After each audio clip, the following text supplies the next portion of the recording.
So good morning, everyone. Thanks again for coming up. This is the second in our series of talks by our sabbatical visitor, Mankei Tsang. I just want to remind you all that he's here through December 7th, and you can find him on the 8th floor of the physics building if you want to chat about these things. So without further ado, we're going to go for that. Thank you.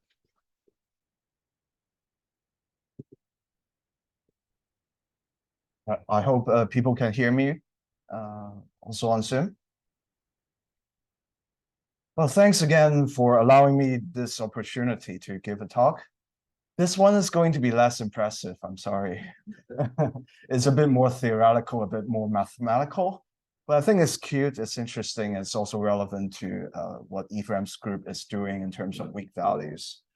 So I hope you enjoy this nonetheless. It's about generalizing the idea of conditional expectation for quantum mechanics. It's based mainly on these two papers. It's a very natural question to ask in the classical world. What happened in the past? Where did I put my keys? Where did I put my wallet? Important history questions, important astronomy questions. It's natural to ask what happened. We never asked whether this question makes sense or not. It's natural that we assume that there is some objective truth that also happened in the past. Scientifically, we look at history, archaeology, astronomy. That's all we do, right? In these fields, what happened? In quantum mechanics, that question is a little bit more controversial. Do a double slit experiment. After you've seen the interference fringes, you ask which slit did the particle go through? You have an interferometer, which path did the particle take? Given some measurement results, that's called a which way question, or if you want to be fancy, you use German Wag, I think. So of course, Ephraim's group did some interesting experiments on this sort of problems based on weak value, but I have to say that it remains a very controversial topic because a lot of people still insist that it doesn't make sense at all to ask this question. John Goff, a mathematical physicist, very good at what he's doing, in a recent paper, 2019, insists that it really doesn't make sense to ask this question, which slit a particle went through in a two-slit experiment, if you have not measured it. So people take this narrow view that if you have measured, then it's okay to ask what happened. If you have not measured it, then you are not supposed to ask this question. And he's very passionate about this issue. Says that if you don't use exactly the way he prescribes, then you are in a state of sin. So, well, that's great because we now have a controversy. We have passionate people on both sides. That's nice debate. So what I'm going to do is not to use words of philosophy or English to describe this problem. I'm going to show you mathematically. There's actually a mathematical formalism that is quite satisfying mathematically to describe how you would do retrodiction in quantum mechanics. I'll show you a lot of examples that go under this formalism, that this formalism is able to describe. Turns out that people, even in mathematical physics, have been studying this question. They just didn't realize that this is retrodiction. So a lot of examples by a lot of respectable people. I'm not saying that Ephraim is not respectable, but a lot of people in quantum information theory and quantum foundations have asked this question just mathematically. And finally, I'll show you some neat applications in quantum sensing. That's the main thing I'm going to talk about. That's the big picture. Well, we first need to look at what classical people are doing in classical statistics. So I'll just do a brief lecture of classical conditional expectation. That's the main way of doing retrodiction in classical statistics. We start with two random variables. One is hidden, x, one is observed, y. Assume that you're given two probability distributions. One is the prior. Assume that we know the prior distribution of this x random variable. So we are doing Bayesian, okay? So assume that x is random and you know that a priori it has a certain probability distribution. Assume that given each value of x, we know the probability of y. So we know the conditional probability of y given any value of x. So this is a distribution you would measure in your experiment. You control x you change x at each value, measure the probability of your observation. That's how you calibrate your experiment, right? Well, after we know these two probability distributions, there's a final unconditional probability distribution of your observation. Just take the product between these two probabilities and then sum over x. Once we have all these concepts, we can calculate the conditional probability of any random variable that is a function of x. This a of x.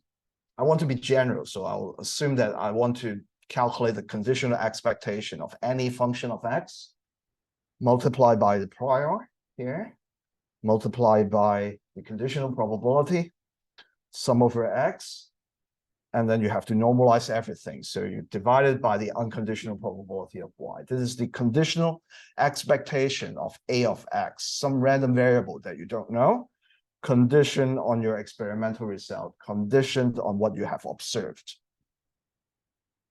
Mathematically, you should notice that after I've done this conditional expectation, it's actually a function of my experimental data, your observation. So you should really think of this conditional expectation mathematically as a map from a function of x to a function of y. Okay, mathematically, it's a map. So we started with a of x, and after you've computed the conditional expectation, it's actually a function of y. So if you repeat your experiment, every time you see something different for your observation, your conditional expectation is actually a function of what you have observed in your experiment. So mathematically, it's a map. Once you've defined the conditional expectation, you can go backwards and calculate the Bayes theorem. You can derive the Bayes theorem. Just plug in a Kronecker delta here for my a of x. Imagine it is just delta x equal to some value, let's say u. Then I get back Bayes theorem, basically.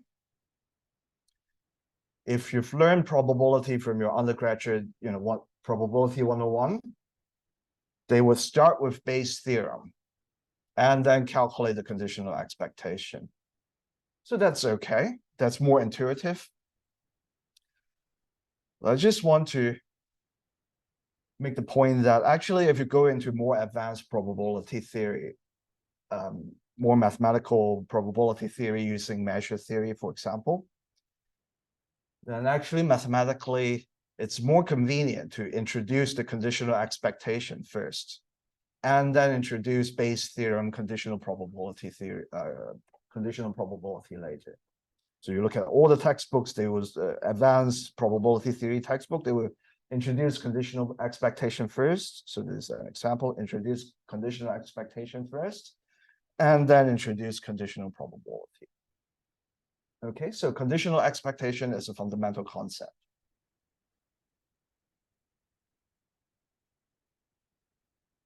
Now I want to talk a little bit more about the mathematical properties of these maps before we move to the quantum case. For convenience, let's assume that x happens before y. Okay, so you observe some y, x is some hidden truth, but let's say it happens sometimes in the past. Starting from the prior, if I want to calculate the unconditional probability distribution of your observation, again, I multiply with the conditional. and then sum over x. I'll call this the Markov map. It maps some prior probability distribution to some final probability distribution of y. I'm going to give this map a fancy symbol f. The first thing you can do is just do a predictive conditional expectation for random variables. I'm not doing retrodiction yet. I'm already given this conditional probability. So if I want to do a predictive conditional expectation, so let's say there's some random variable in the future, b of y, that I want to estimate. But of course, I'm not in the future yet. I want to predict maybe the stock market in the future. But all I can do is what I know at the present. So x happens before y. So what I can do is do a predictive conditional expectation. Okay, so I'm already given this guy. So it's very easy to do. I just multiply it by b of y, and then I get a function of x in terms of a random variable at present. Mathematically, this is what we call a pullback. There's a random variable in the future, stock market prices in the future. I don't know how to measure it at present, so I pull it back. I pull the random variable back through this predictive conditional expectation to the present, to a random variable that I can measure now, or I can calculate now. So we call this a pullback. Mathematically, this is, if you think of this conditional probability distribution as a matrix, it's really just the transpose of it, and then we apply it to some random variable. The mathematically fancy way of describing this predictive conditional expectation is just some sort of adjoint. So don't worry too much about the mathematics. I'm just introducing all the jargons in the problem. So adjoint of the Markov map. So predictive conditional expectation is relatively easy to calculate. Retrodictive conditional expectation, that's the main topic of today. Some random variable in the past. I can no longer go back to the past to estimate it. I have some random variable in the future that I can use to estimate the past. This is retrodictive conditional expectation. The formula I just showed you before, mathematically, we call this a push forward. Again, there's a random variable in the past. I could not go back to the past to observe it directly. So I push it forward to the present times. This is now a random variable I can, as a function of y, that I can calculate. So retrodictive conditional expectation is a push forward operation. For people who know category theory, these are the jargons in category theory. But if you don't know category theory, it's perfectly fine. So why do we confused because it looks backwards to you. It looks like in the top one, you've come up with a way to calculate a of x, so I would have called that retrodictive. And the second one, you're finding a way to calculate b of y. I would have thought that was predictive. So I'm just somehow reading your equations backwards. Probably, yes. Let me explain this again.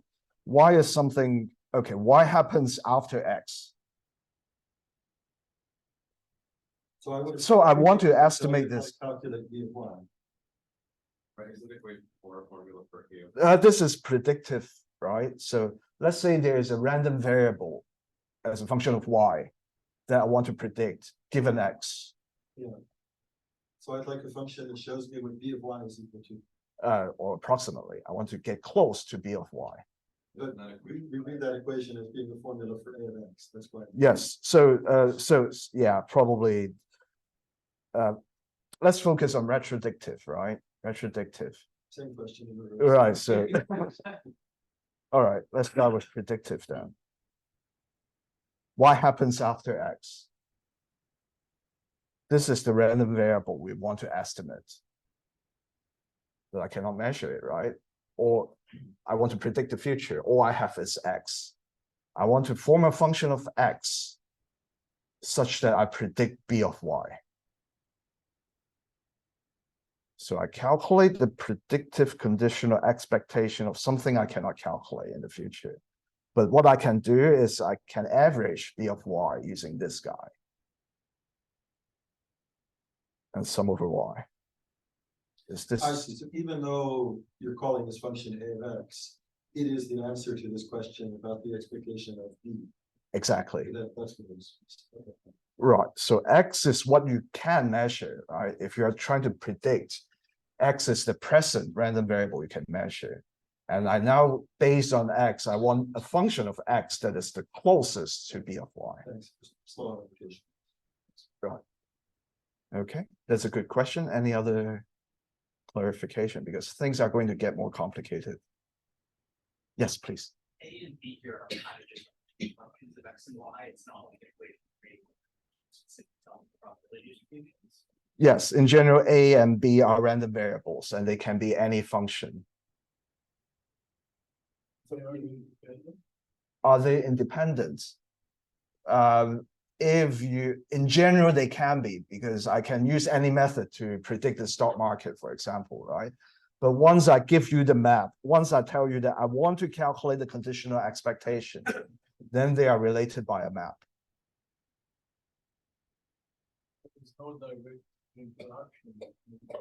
No, I'm just doing inference. Okay, I'm just trying to guess. Which one is the variable we want to estimate? A of x. So x happens in the past. I want to estimate A as a function of x. A can be any function. So in principle, I can form any estimator of this random variable as a function of what I can measure now, as a function of y. But if I want to specify a specific estimator that is the conditional expectation, then I need to use this formula to propagate or pull back or push forward A of x to B here. Does it make sense? Please. For that, we need to be of x. No, what? We need to be of x, right? For that, Yes, yes. so that's what the question is. No, I'm given A of x, but I know the function of A. Okay. But I don't know x. Does it make sense? So x is something I don't know, but A is a function of the unknown. Okay. So maybe I'll give you an example. Where was Captain Kidd's treasure hidden? All I want to know is the location. But the location is a function of all the unknown variables that are involved in this problem, right? Could be, what ship he used, which year he traveled, all the other evidence in the past. So X is going to describe all the hidden variables that are relevant to the problem. But at the end of the day, we just want to know the position as a function of everything else. Okay, so A of x is still unknown, but the function as a function of x is known. But then I can estimate. So not sure if that's the best example, but does it make sense, at least mathematically? So the point is that we very often we don't want to estimate everything in the world that is unknown. We just want to estimate some function of the unknown. Okay. Okay, why do we care about conditional expectation? There's a very nice operational, almost engineering interpretation of the conditional expectation. Let's look at parameter estimation in the Bayesian case. Define the mean square error as the magnitude squared between the two. Again, remember A of x is what we want to estimate, B of y is our estimator. Assume that they are complex, take the magnitude squared, take the expectation over the joint probability, and we can calculate the joint probability using these two probability distributions, the prior and the conditional. There's the joint. There's mean square error in the context of Bayesian parameter estimation. One main reason why we care about the conditional expectation is that it turns out to be the optimal estimator, unique optimal or unique in some sense, practically unique estimator that minimizes the mean square error. So again, I want to estimate A of X. I want to minimize this mean square error. All I need to do in principle is to calculate this conditional expectation. Mathematically, it's also very convenient to describe this theory in a very abstract way, that is using the concept of Hilbert spaces of random variables.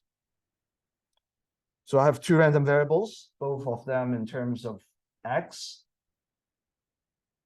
I can define an inner product between the two random variables, basically just some correlation between the two random variables, by multiplying them both by the probability distribution of X and then sum over X. So it's an inner product, very similar to the inner product that you learn in quantum mechanics, but we want to weight it by the probability distribution. Okay, so still an inner product. So now any random variable as a function of X and Y in general lives in some very large Hilbert space, weighted by the joint probability distribution. If your random variable is a function of X only, this lives in a smaller Hilbert space.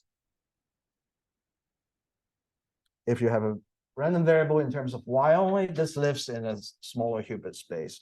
And each of these are actually smaller Hilbert spaces of the larger Hilbert space. Okay. So mathematically, this turns out to be convenient. Why? You can turn this minimizing mean square error problem. Sorry, is there some question from the audience, or no? Is there an audience to begin with? On Zoom? No. Okay. No, okay, all right. So no one on Zoom to begin with, right? Do we have people on Zoom to begin with? Because if there's none, then I can just ignore it. Well, it's still being recorded then. There's one. There may be two, three of them, or three of my house. Yeah. Right. So okay. All right. Okay. Great. All right. So it's nice to think about this in the Hilbert space picture. Why is the conditional expectation the best estimator? So this is A of X. We think of this as a vector in some larger Hilbert space. So some vector. Remember, Hilbert space is just a fancy way of describing vectors. But I don't have access to X. I only have access to vectors in a smaller Hilbert space as a function of Y only.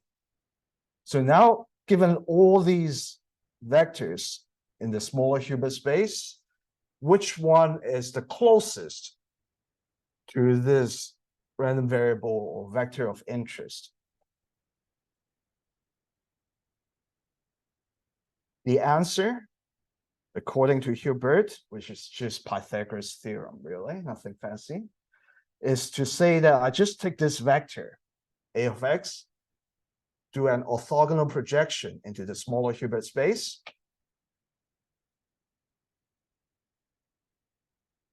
That's my my best estimator, the closest to the my closest vector in the smaller Hilbert space to the random variable or vector of interest.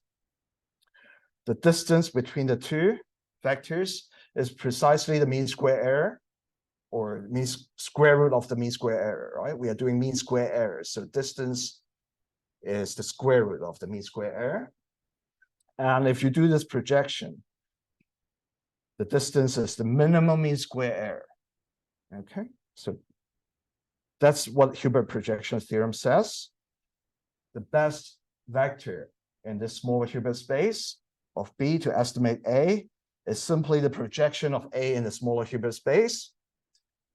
And this is just a right triangle at the end of the day. So you can look at the mean square error, you can break it down into two components. So this is just the length of A. This is just the length of the conditional expectation. And then you can rewrite the mean square error, square root of mean square error, as basically something like this. Why? Because it's a right triangle. They're just using Pythagoras' theorem, fancy version of Pythagoras' theorem.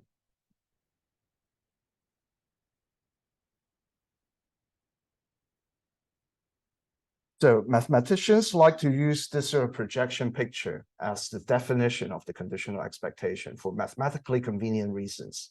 That there's an operational meaning that's the best approximation of A in some sense. And it turns out to be orthogonal projection. Okay, so that's quick introduction to classical. Yes, question? No. Now let's do quantum. Before I move on to the quantum case, any question? Quick question. Yes, please. Yeah. Would the minimum mean square error be zero? Does that mean your functions? Yes. Dependent on the inverse? If then you have perfect retrodiction, right? If the mean square error. I don't know the most general condition such that it's zero. I was thinking about intuitive. Right. If you have no error, right? You're doing perfect prediction. I predict perfectly well exactly what happened in the past, and its mean square error equals to zero. So it depends on whether you are lucky enough that the data turns out to give you perfect information about X. It's a good question. Any other question? Okay, quantum case. We want to do this in the most general way. How do you generalize a probability distribution?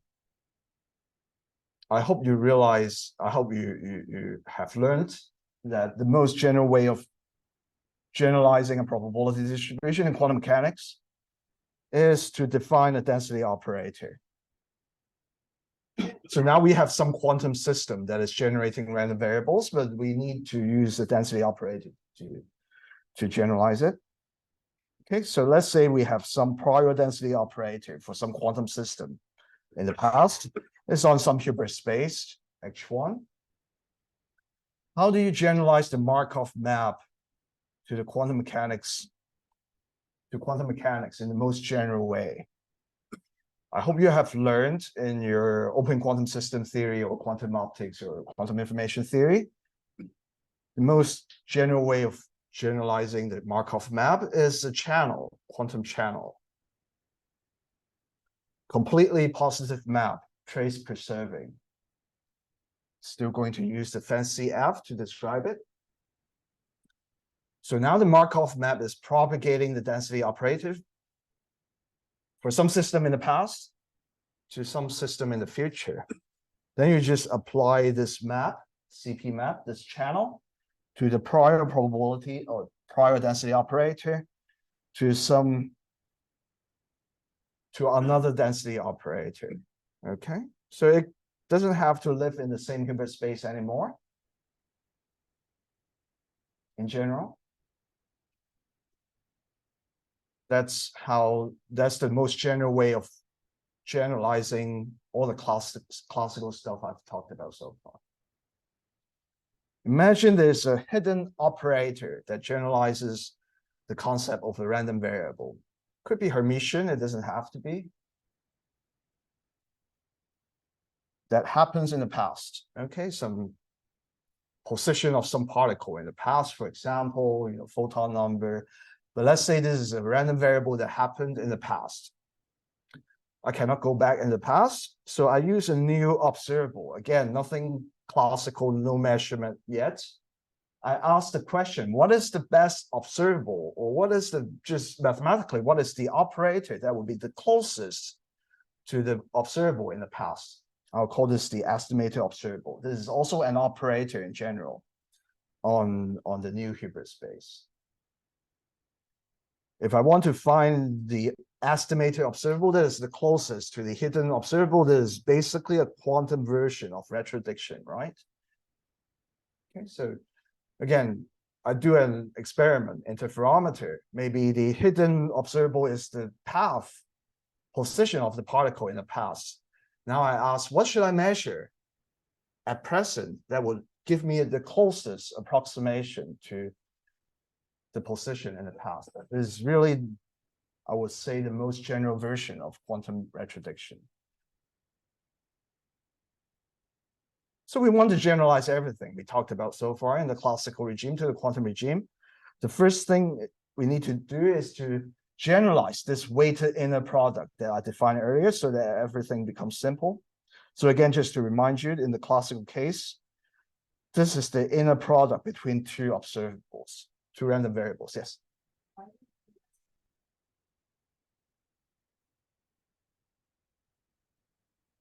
Because I can no longer go back into the past.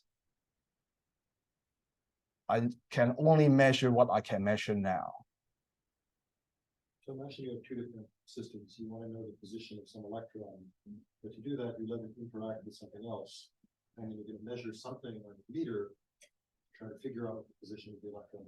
What do you have to measure on your apparatus? What function would you have? And you're gonna be in a situation where you have like equicoherence of something, where measuring the same observable now is actually not the best way to learn. Exactly. That's another way. It has the unreal. Exactly. The quantum system has changed, right? Has evolution, it has decoherence. The new observable that is the closest to the past may not be the same observable, even if they live on the same Hilbert space. The EVM's example is more, it's also a valid question that maybe I can no longer measure on the same Hilbert space anymore. But in general, right, they can be very different. Okay, thank you. So they don't, one thing to emphasize is that the system in the past lives on some Hilbert space. The system at present could live on some other Hilbert space in general, just like Abraham said. Or, there's some non-trivial dynamics, as Boris said, that changes the system in a way that your new observable that you should measure is not the same observable in the past anymore. Okay, I'll give you more examples later. But the first thing we need to do is to define a weighted inner product mathematically so that we can apply all the same mathematics that we use in classical statistics to the quantum case. Probably learn the concept of a Hilbert-Schmidt inner product between two operators. Just do this, multiply the two operators, take the trace. This is an inner product, but this is not the right generalization, but because it doesn't involve the density operator. Remember, in the classical case, we also need to involve the probability distribution somehow. So the most general way of defining this, if you go into Pat's book or Hayashi's book, is to write it like this. So I have A here, two operators, A and C. I introduce a new concept that I call a density superoperator. It's a map. It's a superoperator. You apply it to an operator, it gives you another operator. It's not the density operator itself. It needs to depend on the density operator, but it doesn't have to be just a product. So the simplest case would be this guy, right? I just multiply the density operator on the left of A. This is my favorite version of the density superoperator. I do a symmetric version on both sides and then take 1/2. That's called a Jordan product. Or in quantum information theory, people love this root product. I take the square root of the density operator and put it on both sides of A. So now I have a mathematical way of generalizing the, yes? Does this density superoperator need to be positive trace preserving, or can it just be anything? For what I'm going to say to be true, it needs to have, that's a very good question. It needs to have certain nice properties. It doesn't have to be completely positive. It does need to be positive. And then there are a bunch of other properties that would be nice to have give you a lot of nice results. But I don't have time to go through all the nice properties, but it doesn't have to be completely positive. It needs to be positive. The first one you mentioned, the left part, isn't positive, right? It is positive. It just doesn't preserve Hermitian operators. It is positive that you look at the inner product. this is always larger than or equal to 0. That's the for any A. This is the definition of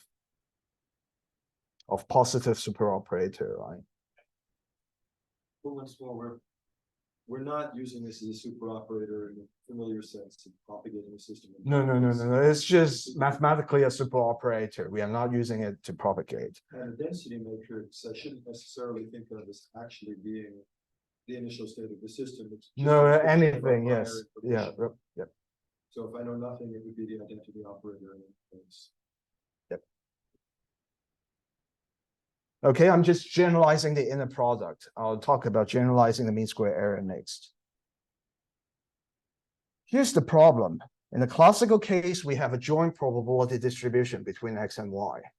Then I can just calculate the mean square error by taking the expected value with respect to this guy. But in the quantum case, we know that there's no consistent or conventional way of defining this for two observables that don't even live on the same Hilbert space, don't necessarily live on the Hilbert space. So what can we do about it? This is kind of the mathematical core of everything that follows. So we can still look at the classical mean square error and try to take inspiration about what we can do. Recall that in classical case, we take the difference between the two random variables first, take the magnitude squared. I can expand them into 3 terms like this. And then I take the expected value of everything. Expected value. The first term is a function of X only. I know how to do it. It's just the norm squared. It's just the inner product of A with itself in terms of Px. This term, I know how to calculate the expected value very well. It's just in terms of Py. The tricky part is the correlation between the two. So what I need to do is something like this, right? Xy, Pxy, Xy. I don't have this in the quantum case. That's a difficult problem, but I can break this guy into this thing.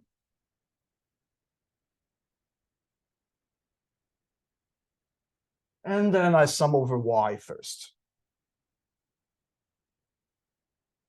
After I've summed over Y, it's going to be a function of X only.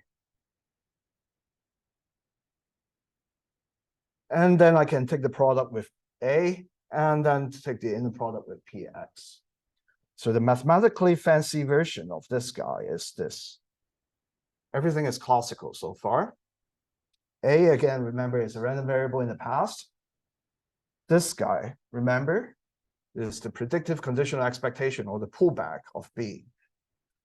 So the point here, roughly speaking, is that, yes, B is in the future. It lives in somewhere else. But if I pull B back, now I can calculate the correlation between the two in terms of Px. So a little bit mathematical, please bear with me. I'll show you examples. Let's see how much time I have. Oh my goodness, my time is also almost over. Sorry, but yeah, but I just want to be okay. Let me see. So we just look at this expression and we ask, how do I generalize this to the quantum regime? All these concepts have quantum generalizations in the quantum case. It's just this F star that we don't really know how to generalize exactly. But if you stare at the formulas long enough, you realize that it's just what is called the Hilbert-Schmidt adjoint of the channel. The easiest way of thinking about it is that if you think of the channel in terms of the Krauss representation like this, the Hilbert-Schmidt adjoint is just applying the Krauss representation, but in the opposite way. Okay. So this is how we can define the mean square error between two observables, even though they live on different Hilbert spaces, even though they happen at different times. So that's what I proposed in 2022. I call it divergence because I don't know what else to call it. Just think of it as a square distance have to go through this really quickly, but I really want to go slow because you know, it's better to just tell you something that you understand. But anyway, so you can name this after me. You should, yes, because I proposed it and I think it's very nice. Anyway, so now we can define the generalized conditional expectation in quantum mechanics. So once you've fixed a density superoperator with nice properties, we define the generalized conditional expectation of the observable in the past as the observable at present that minimizes this divergence. Going to use F subscript star to denote it. So again, A is the observable I want to estimate in the past. I want to ask, what is the observable I can measure now, or some observable, some operator now that is closest to that observable in the past? This is what we mean by close. This is what we mean by distance or square distance. We look for everything, all the operators at present time that minimizes this mean square error. This is my generalized conditional expectation, a complete analogy of the classical case. Explicitly, it's very easy to calculate. Just given by this guy. Apply the superoperator, density superoperator in terms of the prior first. Propagate the whole thing using the channel. And then take the inverse of the superoperator with respect to the final density operator. It looks a little bit complicated, but let's look at the classical case. It's easier. There's my A. Multiply, do the density operator, superoperator, with respect to rho 1. So Px is just my prior, right? In the classical case. This whole thing is just propagating everything using the Markov map. And final thing, I take the inverse with respect to the superoperator, like this. Okay. So this is the definition I like because it's very operational. It tells me that I have a distance measure so that the conditional expectation is the best approximation according to this criterion. It gives you an explicit formula that is exactly the formula in Hayashi's book. It turns out that he also proposes this same formula in his book. He says that it is very convenient mathematically. A lot of special cases, weak value, they are all special cases. There's an alternative derivation of this formula using what is called a quantum base rule. They have another way, some mathematical physicists have another way of deriving this formula using a very different method that is called the quantum base rule. They published this very recently. It's related to this concept called a state over time by Robert Specken's group many years ago. This is also by their group. So all these things are connected, okay? In some mathematically satisfying way. I'll give you some examples. Start with the channel that is unitary, okay? You here, you dagger here. Go through the mathematics. What is the conditional expectation? What is the best retrodiction that you should do at present to estimate something in the past? So A is here, U is here, U dagger here. It looks almost like the Heisenberg picture, but if you write down this formula in the quantum mechanics course, you get 0 marks because it's not the Heisenberg picture, right? So if your professor asks you, write down the Heisenberg picture for this problem, it should be U dagger A, U, right? But you calculate the retrodiction and it turns out to be applying the unitary, but in the opposite direction. So it's not the Heisenberg picture. But you look at the literature of quantum information, quantum computing, you realize that people use this sort of representation a lot. It's basically this something called Heisenberg representation, terrible name, but that's what they use. Heisenberg, in quotes, Heisenberg representation of some observable. It turns out that The Heisenberg picture in the wrong way is still useful. They use this a lot in quantum computing.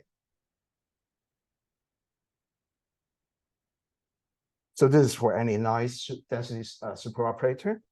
If I specify this superoperator using this root product, I calculate what is the conditional expectation is given by this formula. It's ugly, but that's what they propose. Again, mathematical physicists, Accardi and Cecchini, back in 1982, that's what they proposed as one version of conditional expectation. This is very much related to what is called the PETS recovery map in quantum information.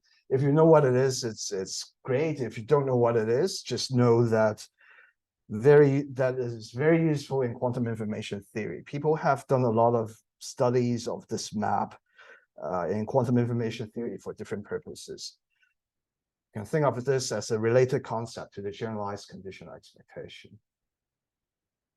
Yet another example. This is a more operational example I want to give you. Think about a classical quantum channel now. So now this is a more special case. Initially, I have a classical random variable. This is not quantum anymore, just classical random variable. It's coupled to some quantum sensor.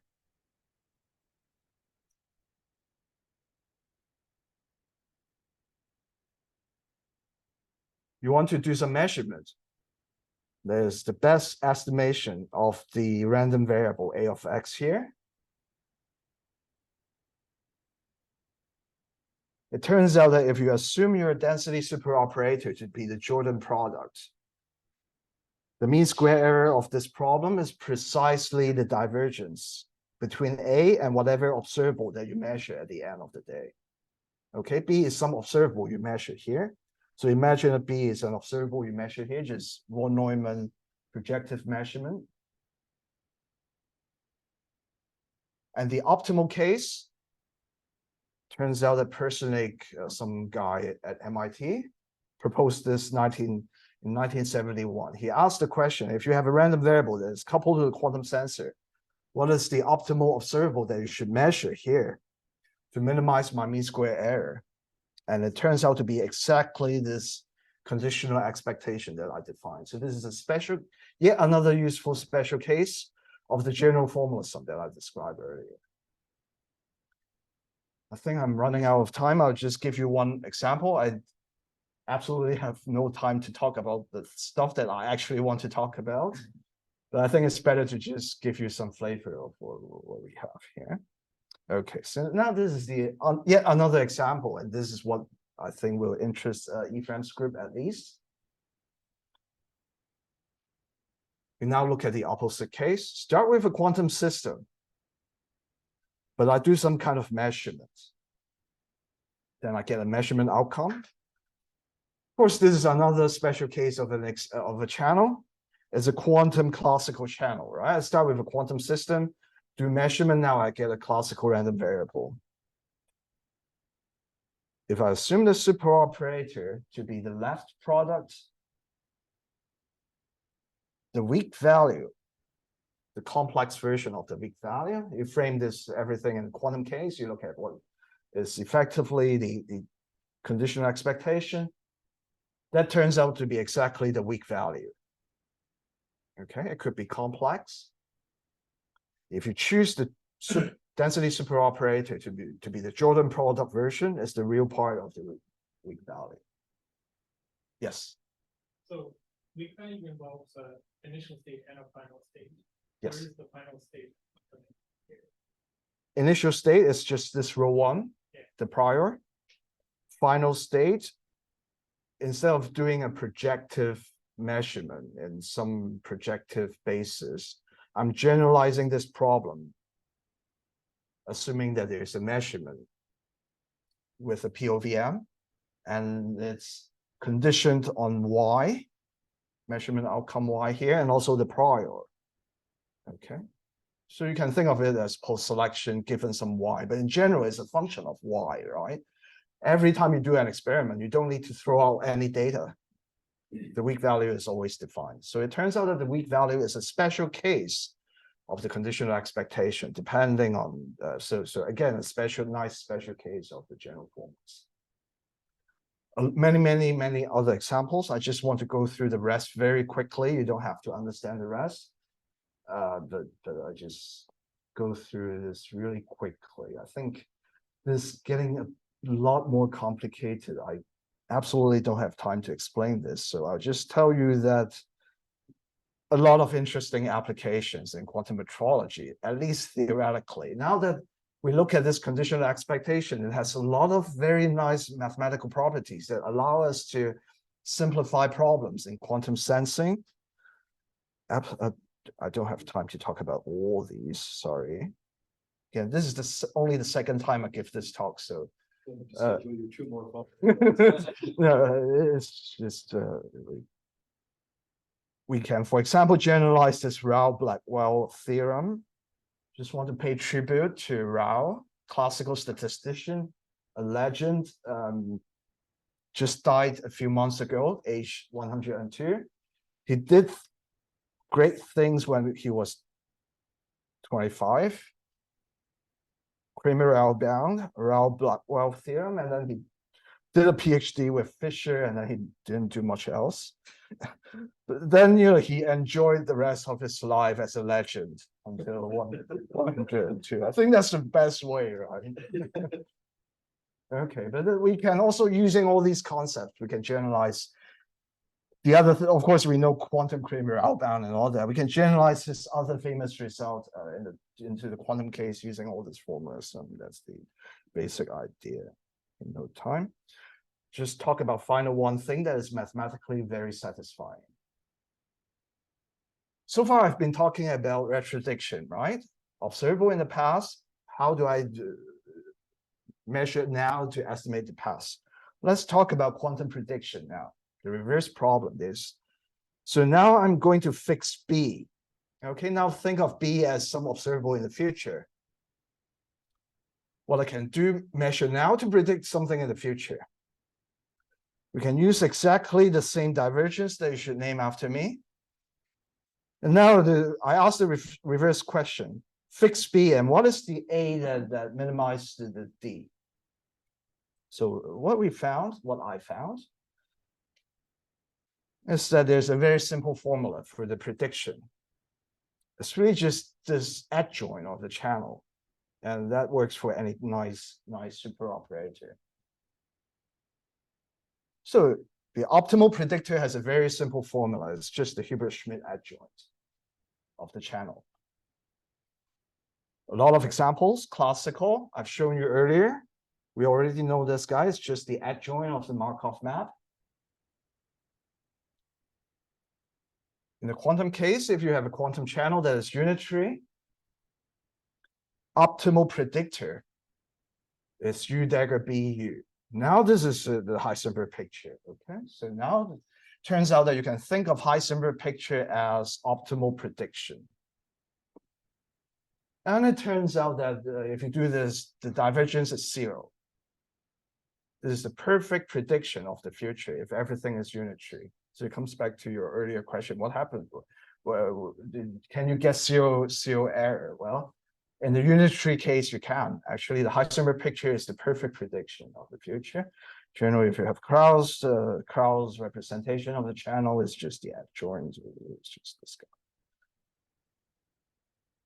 So a lot of nice mathematical properties that you can write down formulas, rewrite the divergence in a more mathematically satisfying way that is time symmetric, so to speak.